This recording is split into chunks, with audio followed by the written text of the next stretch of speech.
बंधुओं, अपना देश, अपना भारत गुलाम था। लोग कहते हैं कि देश आजाद हो गया, लेकिन देश आजाद नहीं है। हल्लू मिसर से छूटा और देश कल्लू मिसर के फेर में फंस गया।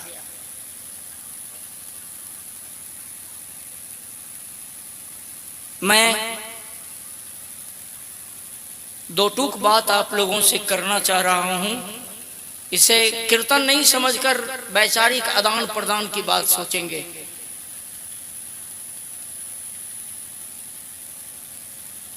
देश की गरिमा, देश की प्रतिष्ठा, देश का बल, देश की सभ्यता, अपने देश की संस्कृति, अपने देश का शिष्टाचार और अपने देश का लोकशाही, लोकतंत्र वाकई में खतरा में है।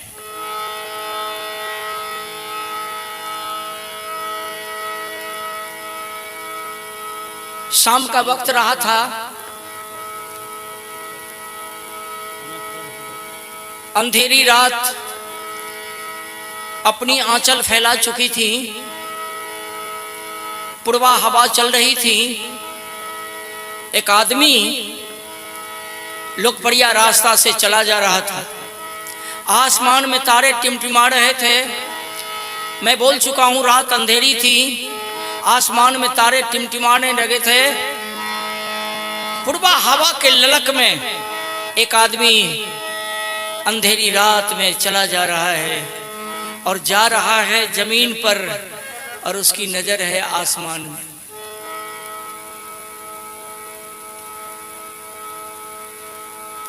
ऊपर से जितनी नदी की धाराएं बहती हैं नीचे की तरफ उसे धारा कहते हैं, और नीचे से जो उल्टा चलती हैं, बहती हैं धारा, नीचे से जो ऊपर की तरफ चलती हैं उसे राधा कहते हैं।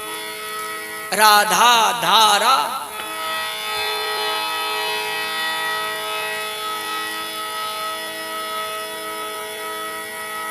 लगाएंगे जुगती तब मिलेगी मुक्ति, फिर बिना जुगती की मुक्ति कहाँ है। मैं इशारा कर रहा हूं कि चल रहा है जमीन पर और देख रहा है आसमान को, मारता है ठहाका और कहता है कि आसमान में जितने नील नील तारे हैं सबों का ज्ञान है मुझे, सबों का ज्ञान है मुझे। सूरज चांद सभी का ज्ञान है मुझे, जमीन आसमान का ज्ञान है मुझे। बंधुओं, क्या कहें।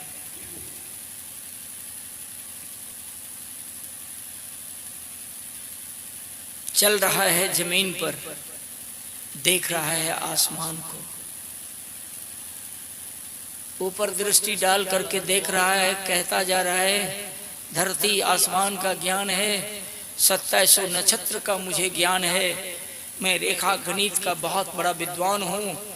हम जब चाहते हैं तो भारत सरकार को गिरा देते हैं और जब चाहते हैं जिसकी सरकार बनाना हम उसकी सरकार को बना देते हैं। ये कहता हुआ चला जा रहा है। कहीं तो ठेस लगनी है। आगे चलकर एक मुरला कुआं है। कुआं के निकट पहुंचते पहुंचते कुआं में गिरने लगता है। जब कुआं में गिरने लगा तब उसने चिल्ला के आवाज दी, बचाओ बचाओ बचाओ। गिर गया कुआं में, कुआं में गिर गया। देश का हालात आज वैसा ही है। कोई समाज आज प्रेम का गठबंधन में नहीं है। घर घर में फूट है। हर 5 साल में कम से कम 6-7 वो इलेक्शन होता है और ये इलेक्शन हर 5 साल में इस समाज के मेरुदंड को तोड़ते चला जा रहा है। भाई का विद्रोह भाई कर रहा है, पत्नी का विद्रोह पति कर रहा है, गुतिया का विद्रोह गुतिया कर रहा है, जात का विद्रोह जात कर रहा है, टूटता चला जा रहा है। इस समाज बचेगा नहीं, इसी तरह चलता रहेगा। मैं आपसे निवेदन कर रहा हूं, कुआं में गिर पड़ा, चिल्लाने की आवाज कुछ दूर गई। कुआं के कुछ दूर में एक छोटी सी झोपड़ी के दरवाजे पर एक बूढ़ी महिला बैठी है। बुढ़िया बोली, गिरलाई छोड़ा पुत के बेटा, ऐठ के चले होते। अब ध्यान दीजिए, शायद अनुभव रहा होगा उस बूढ़ी को। गिरलाई छोड़ा पुत के बेटा, ऐठ के चले होते, सरते वह में मरते, सड़ जेते, गैल जेते, कोई लाश निकाले वाला नहीं होते, मरले छोड़ा पुत के बेटा, ऐठ के चले होते। बुढ़िया लाठी उठेल के और लाठी ने कुइया के निकट अले और झुक के कहे रे, के छी रे, केना गिर गेली रे? तो कुइया में से कहे छे,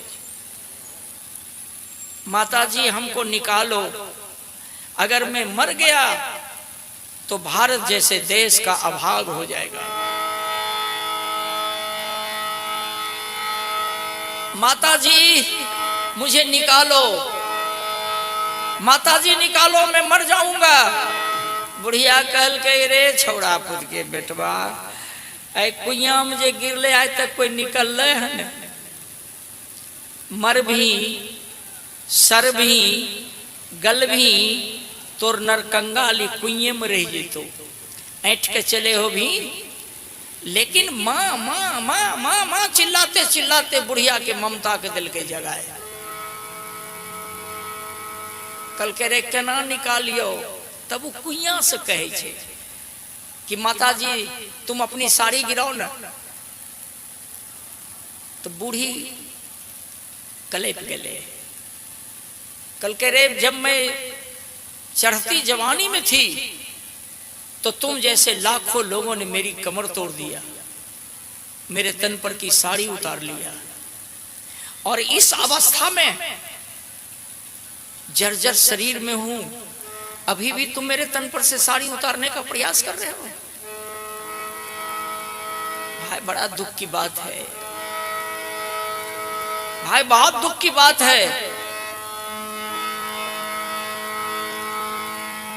अरे बाप रे बाप, इस अवस्था में तुम मुझे नंगी करना चाह रहे हो?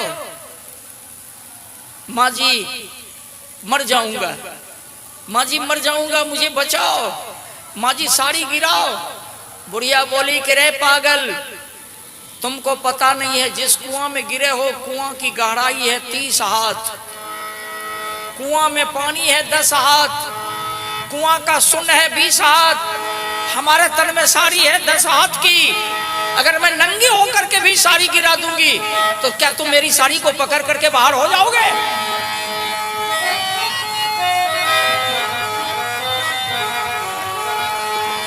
नहीं बाहर हो सकोगे।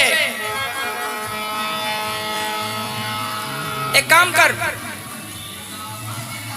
कुआं की गोलाई में घूम, एक हाथ से कुआं के दीवार को पकड़ और एक हाथ से पानी डाल, कुएं के गोलाई में घूम।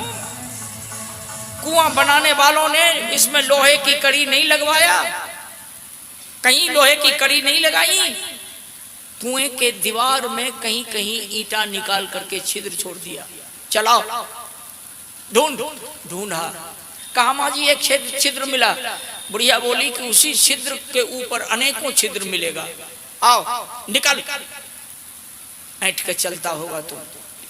निकलते निकलते 15 हाथ ऊपर आया, और 15 हाथ जब ऊपर आया तो उधर 5 हाथ बच गया, और 5 हाथ जब बचा, कहा माँ जी अब एक भी छिद्र नहीं है।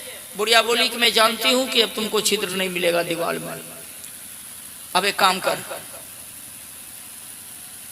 घुटना टेक कर बूढ़ी बैठ गई, 4 हाथ की साड़ी अपने कमर में लपेट ली, और 6 हाथ की साड़ी को ऐंठ कर गट्ठर बांध दी, छोड़ पर कोर पर और साड़ी गिरा दिया, घुटना टेक करके बैठ गई। बोली कि बेटा मैं जर्जर बूढ़ी हूं, मेरी साड़ी की आंचल बिल्कुल पुरानी है, फटी पुरानी है बेटा, चीटी मत मारना, अस्थिर से पकड़ करके निकल। साड़ी गिरा दी, घुटना टेक करके बैठ गई। संभल के बेटा, संभल के, झीटी मत मारना, धीरे से पकड़ साड़ी, निकल। साड़ी पकड़ करके निकला, बाहर आया, कहा माँ जी कोटि कोटि नमन, आपने मेरी जान बचा ली। बुढ़िया बोली कि रे तो केना गिर ली कुइया मरे, ऐंठ के चले रही की रे। क्या बुढ़िया जुबान बंद कर, बहुत खुशामद करवाई तुम। बुढ़िया कही रे रे रे रे भाषा बदल गेलो हे रे, भाषा बदल गेलो रे, अरे भाषा बदल गेलो रे। क्या बुढ़िया बकवास करना बंद कर, बहुत खुशामद करवाई तू। बूढ़ी गमगीन हो गई। फिर उस शैतान पूछा कहाँ रहती हो तुम? बोली कि कुछ दूर में एक झोपड़ी है, उसी में रहती हूँ। फिर उस शैतान कहा कि बड़ी जर्जर बूढ़ी हो तुम, कितनी अवस्था है तुम्हारी, कितना उम्र हुआ तुम्हारा? बुढ़िया बोली 5000 वर्ष। कहा कि 5000 वर्ष? बोली कि 5000 वर्ष। घबराओ मत, ये 5000 वर्ष से तुम कहां थी? बोली दिल्ली में। दिल्ली में क्या करती थी तुम? बोली कुछ नहीं करती थी, बैठी रहती थी, लोग मेरे पांव की पूजा करते थे, मेरे पांव पर फूल माला चढ़ाते थे। कौन चढ़ाता था फूल माला? तब बूढ़ी बोली कि मैं दिल्ली का पार्लियामेंट में बैठी रहती थी, और दिल्ली का पार्लियामेंट में मैं बैठती थी, देश को चलाने वाले जितने पार्लियामेंट का सदस्य सुन करके जाते थे, मेरे पांव पर फूल माला चढ़ाकर देश को चलाने की विधि व्यवस्था करते थे, और मैं केवल बैठ करके सभी सदस्य से आंख मिलाती रहती थी। कोई बेईमान, कोई खूनी, कोई अत्याचार करने वाला, व्यभिचार करने वाला, देश को लूटने वाला, सभ्यता संस्कृति को लूटने वाला, कोई उस पार्लियामेंट में चुन करके नहीं जाता था। और सभी मेरे आगे में अगरबत्ती जलाते थे, फूल माला चढ़ाकर देश को चलाने के लिए पंचायत में बैठ जाते थे। वो आदमी कहा कि पार्लियामेंट में रहती थी तुम? सब दिन मैं दिल्ली में रहा हूं, मुझे आसमान जमीन का ज्ञान है, 2700 नक्षत्र का ज्ञान है, नील नील सूरज चांद सितारे का ज्ञान है। मैं ज्योतिषाचार्य हूँ, जिसकी सरकार गिराना चाहता हूँ गिरा देता हूँ, जिसकी सरकार बनाना चाहता हूँ बना देता हूँ। कभी मैं तुमको दिल्ली में देखा नहीं।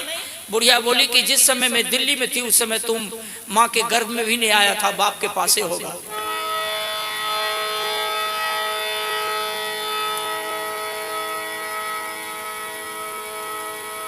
व्यक्ति कहा कि मैं ज्योतिषाचार्य हूं। तुम दिल्ली में पार्लियामेंट में बैठती थी? बोली कि हाँ। तब कहा क्या नाम है तुम्हारा? बुढ़िया बोली दुनिया जानती है, अगर तुम मेरा नाम पूछ रहे हो तो मेरा नाम दुनिया जानती है, मेरा नाम भारत माता है, मेरा नाम भारत माता है। तुम जैसे परपापी, तुम जैसे अत्याचार व्यभिचार करने वाला, तुम जैसे झूठ फरेब का जाल फैलाने वाला, हमारे तन पर से हमारे तन की साड़ी उतार कर लाखों लोगों ने मेरे तन की साड़ी को फाड़ करके बांट लिया, सबों ने मेरी साड़ी का झंडा बना लिया। झूठ भारत माता का उद्घोष करता है रे, भारत माता का उद्घोष झूठ करता है। मेरी कमर तोड़ दिया तुम लोगों ने और मेरे तन की साड़ी फाड़ करके तुम लोगों ने झंडा बना लिया। तब वो शैतान कहता है कि तुम पार्लियामेंट में जाना चाहती हो। बोली कैसे, कौन ले जाएगा? तब वो कहा कि हम ज्योतिषाचार्य हैं। तुम अपना नाम तो कह दिया, तुम मेरी जान बचाई, ले मेरा पूरा पता दिल्ली का। तुम दिल्ली आ जाना, मेरे आवास पर आ जाओ और मेरे आवास पर आ जाने के बाद हम तुम्हारे नाम का राशि का किताब लिखेंगे और हम तुम्हारे हाथ की उंगली में अंगूठी डाल देंगे।